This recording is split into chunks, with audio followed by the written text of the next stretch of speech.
શું ભારત પર કોઈ મોટું આર્થિક સંકટ આવવાનું છે? આ હું એટલા માટે કહી રહી છું કેમ કે વડાપ્રધાન મોદીએ માત્ર 48 કલાકમાં બીજી વખત દેશવાસીઓને ખાસ અપીલ કરી છે. જો તમે પણ પેટ્રોલ અને ડીઝલનો વપરાશ કરો છો તો આ સમાચાર તમારા માટે લાલ બત્તી સમાન છે.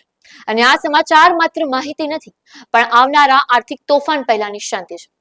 આજે આપણે વાત કરીશું કે કેમ ઉદ્યોગપતિઓ ચેતવણી આપી રહ્યા છે, અને આ મુદ્દે વિગતવાર ચર્ચા કરતા પહેલા લલકાર ન્યૂઝને લાઈક, શેર અને સબસ્ક્રાઇબ જરૂરથી કરજો.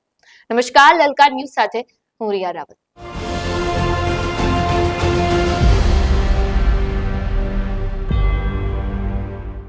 સૌથી પહેલા તો આપણે એ સમજીએ કે પેટ્રોલ, ડીઝલ અને સોનાની આયાત એટલે કે સોનાની ખરીદી પર રોક કરવાથી આપણને શું ફેર પડશે. તો ભારત તેની જરૂરિયાતનું 80% થી વધુ ક્રૂડ ઓઇલ વિદેશોમાંથી આયાત કરે છે. અત્યારે મધ્ય પૂર્વમાં એટલે કે ઈરાન અને ખાડી દેશોમાં જે તણાવ છે તેના કારણે જો સમુદ્રી માર્ગો બંધ થાય તો તેલ આવતું અટકી જાય અને પરિણામે પેટ્રોલ અને ડીઝલ મોંઘું થશે, ટ્રાન્સપોર્ટનો ખર્ચ વધશે અને શાકભાજીથી લઈને દરેક પાયાની જરૂરિયાતોનો ભાવ આસમાને પહોંચી જશે. અને આ માત્ર અંદાજ નથી, પણ દેશના દિગ્ગજ ઉદ્યોગપતિઓની ચેતવણી પણ છે. જેમ કે કોટક મહિન્દ્રા બેંકના ઉદય કોટકે સ્પષ્ટ કહ્યું છે કે આપણે અત્યંત ખરાબ પરિસ્થિતિઓ માટે તૈયાર રહેવું જોઈએ.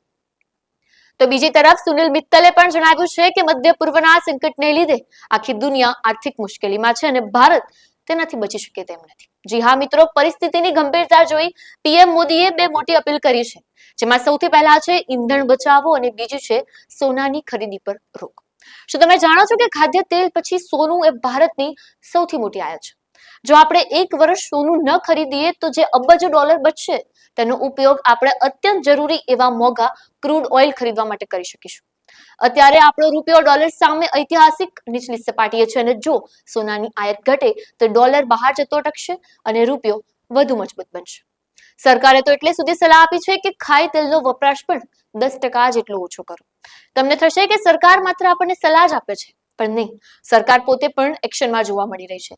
સૌથી પહેલા વાત કરીએ, વડાપ્રધાને પણ પોતાના કાફલામાં 50 થી 70% સુધીનો ઘટાડો કર્યો છે. અમિત શાહ સહિતના મંત્રીઓએ પણ કાફલા ઘટાડ્યા છે અને દિલ્હીના મંત્રીઓ મેટ્રોમાં મુસાફરી કરવા લાગ્યા છે, જ્યારે મહારાષ્ટ્રના મુખ્યમંત્રી દેવેન્દ્ર ફડણવીસ બાઇક સવારી કરતા જોવા મળ્યા છે. સરકારી વિભાગોમાં ફરીથી work from home, online meeting અને કારપુલિંગને પ્રાથમિકતા અપાઈ રહી છે. ગુજરાતના રાજ્યપાલ આચાર્ય દેવવ્રતે હેલિકોપ્ટર મૂકીને ટ્રેન અને બસ અપનાવી છે, જ્યારે સીએમ ભૂપેન્દ્ર પટેલે માત્ર 2 કાર સાથે મુસાફરી કરી છે. હવે જેલમાંથી આરોપીઓને કોર્ટમાં રૂબરૂ લઈ જવાને બદલે વિડીયો કોન્ફરન્સથી રજૂ કરાશે કે જેથી પોલીસની ગાડીઓનો બિનજરૂરી ખર્ચ એટલે કે ટ્રાન્સપોર્ટેશન ઘટે અને પેટ્રોલનો બચ વધારે થાય. આ અપીલની સૌથી મોટી અસર ગુજરાતીઓ પર જોવા મળી રહી છે, કેમ કે લોકોએ હવે વિદેશી પ્રવાસ અને ડેસ્ટિનેશન વેડિંગના પ્લાન કેન્સલ કરવાનું શરૂ કર્યું છે. એક અદ્ભુત કિસ્સો સુરતનો છે કે જ્યાં 3 યુવતીઓએ પોતાની નક્કી કરેલી વિયેતનામની ટ્રીપ રદ કરી છે અને દાર્જિલિંગ જવાનું નક્કી કર્યું છે. નિષ્ણાંતો માને છે કે જો આપણે વિદેશ જવાને બદલે ભારતના સ્થળો પસંદ કરીશું તો સ્થાનિક ટુરિઝમ વધશે, હોટેલ અને ટેક્સી ઉદ્યોગને ફાયદો થશે અને લાખો ભારતીય યુવાનોને રોજગારી પણ મળી રહેશે. જોકે સોનાની ખરીદી બંધ કરવાના પણ કેટલાક પડકારો છે, જેમ કે 1 કરોડ લોકોની રોજગારી અને સરકારને ટેક્સનું નુકસાન. પણ અત્યારના કપરા સમયમાં અર્થતંત્રને બચાવવું એ જ સાચી દેશભક્તિ છે. એક નાગરિક તરીકે આપણે શું કરી શકીએ? તો બિનજરૂરી વાહનોનો ઉપયોગ ટાળો, ટ્રાફિક સિગ્નલ પર એન્જિન બંધ કરવાની આદત પાડો, જાહેર પરિવહન અથવા મેટ્રોનો ઉપયોગ કરો. અને મિત્રો, આ કોઈ સામાન્ય અપીલ નથી, પણ આવનારા તોફાન પહેલાની ચેતવણી છે. જો આપણે અત્યારે પેટ્રોલ, ડીઝલ અને સંશોધનની બચત કરીશું તો જ આપણે દેશની તિજોરીને સુરક્ષિત રાખી શકીશું. સરકાર અને દિગ્ગજ ઉદ્યોગપતિઓ જ્યારે આટલા ગંભીર હોય ત્યારે આપણી જાગૃતિ જ દેશને આર્થિક મંદીમાંથી ઉગારી શકે છે. તમારું શું માનવું છે? શું તમે તમારા પ્રવાસના પ્લાન બદલવા કે સોનાની ખરીદી અટકાવવા માટે તૈયાર છો? તમારો અભિપ્રાય કોમેન્ટ બોક્સમાં જરૂરથી જણાવજો.